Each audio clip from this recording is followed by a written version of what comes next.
Senator said it best. As we start this new year together, our thoughts will automatically turn to what the new year is going to bring. And it's an opportunity for a brand new start, for new beginnings, a time to take stock of where we are, where we have been, where we stand, and more importantly, what else we need to do. Westchester is a jewel. It's a great place to work, a great place to live, and a great place to raise your kids. Our schools, our parks, our infrastructures, our communities are the envy of communities around this great nation. And we did this by working together.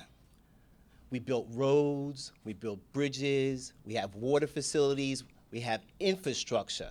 All those things took generations, Republicans and Democrats, to build, the fruits of which we all now enjoy.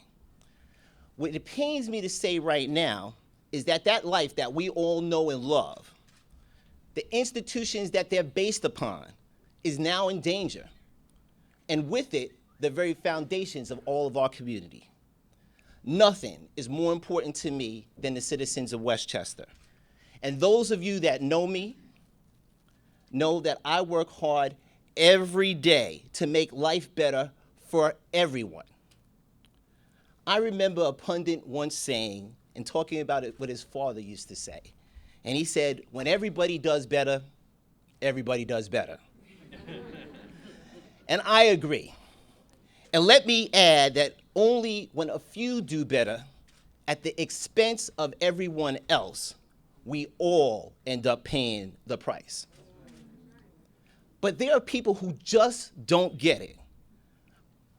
Providing illusory tax cuts by borrowing and trading away our future while cutting the vital programs that make life what it is for Westchester may be a quick way to gain a bit of political traction, but it's no way to govern. And unfortunately, that's exactly the thing that's been happening here. These are the facts.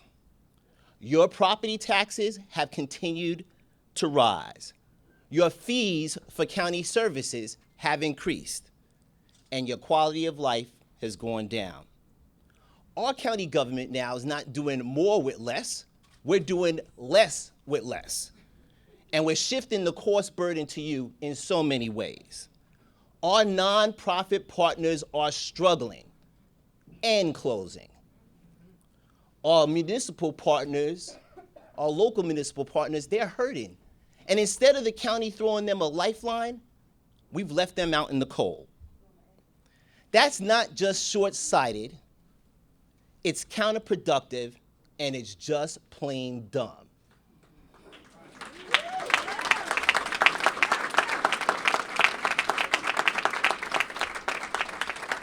The sky's not falling. There's no need to let our roads and our bridges deteriorate, reduce funding for our parks and recreation, and stop caring for the poor and disabled. People want to know that their tax dollars are not being wasted. It's fiscally irresponsible and morally reprehensible to borrow for operating costs like tax refunds while we dismantle the programs and amenities that have made the quality of life in Westchester what it is today.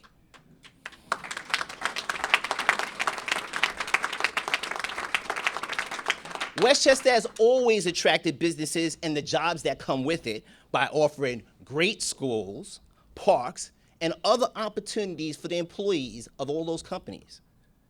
Absent a secure, self-sufficient workforce, businesses will find some other place to locate. It's just the way it is. But I just can't sit by and watch all that happen. That's just not how I roll.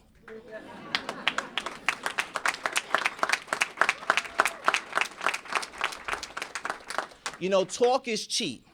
It's not enough just to talk about values. We have to stand up for those values. It would have been easy.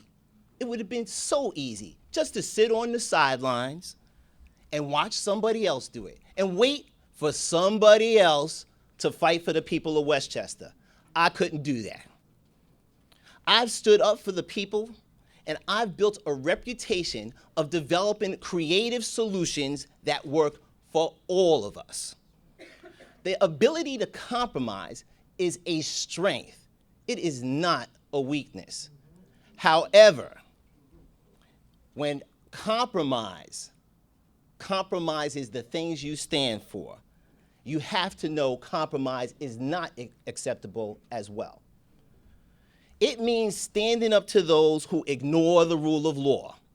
And sometimes it means going to court, if that's what's necessary. It means standing up to those who try to use their office to bully opponents into submission. And that means sometimes, in the name of the people, you get a little messy.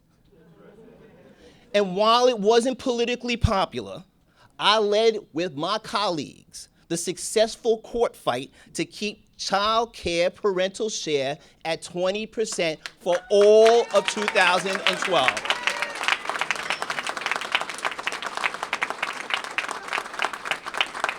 A parent share that you should know right this second is 35% right now. A staggering 150% increase since this administration took office. That's just unacceptable. Shame on them. Under my leadership, the legislature enacted progressive health care contributions based on salary. Under my leadership, we saved millions of taxpayer dollars by rejecting this administration's short-sighted plan to outsource many of our county departments, from labs and research to engineers, right down to our insurance policy. Under my leadership, in a bipartisan 16-to-1 vote, we doubled the tax relief proposed by the administration, reduced the workforce through retirement-based incentives, restored millions of dollars of fundings to our not-for-profit partners, and saved hundreds of jobs. Thank you.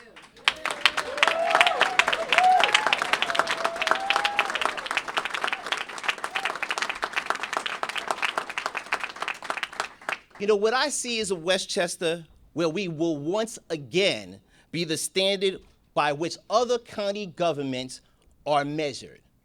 I see a Westchester where our services will once again be nationally recognized and held up as examples to emulate. I see our county government working with all, that's all, of our municipal partners at the federal, state, and the local levels, as we all continue to find creative ways to reduce costs and, more importantly, provide the services each one of our citizens need. True to my values, I will stand for right by myself than be wrong in the crowd.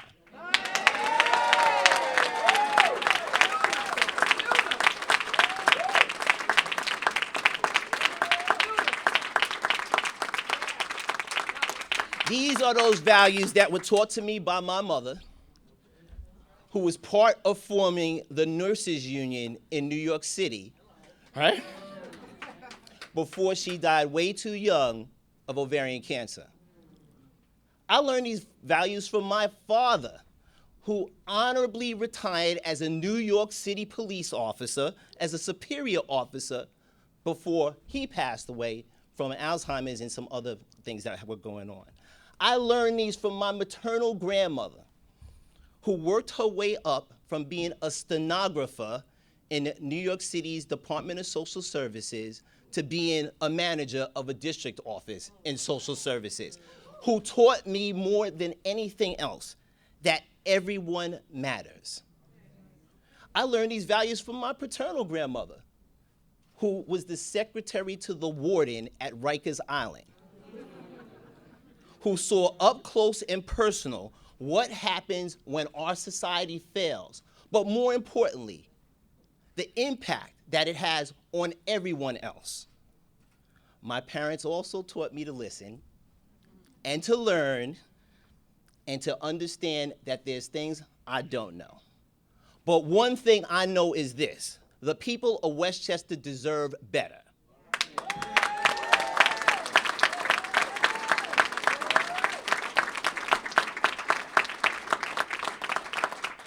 Therefore, I stand before you today to announce I will stand for the office of Westchester County Executive.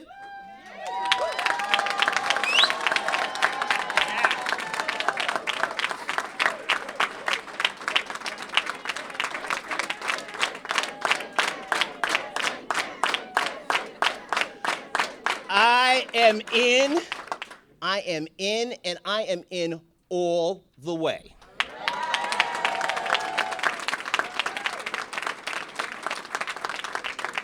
Now, let's not make mistakes. This isn't going to be easy. But the election for Westchester County Executive won't require the voters to search really hard to understand the differences between the candidates. One of us has demonstrated the ability to forge constructive solutions for all of us. One of us has consistently put practicality ahead of ideology. One of us understands government for the people, by the people, and of the people means government for all of us and not just a privileged few.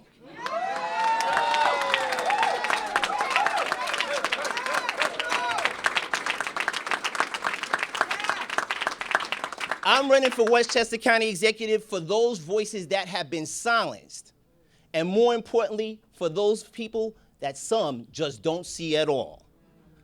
I appreciate the historic nature of my candidacy for county executive as we embark upon this journey together. I hope you'll join with me. Let the journey begin.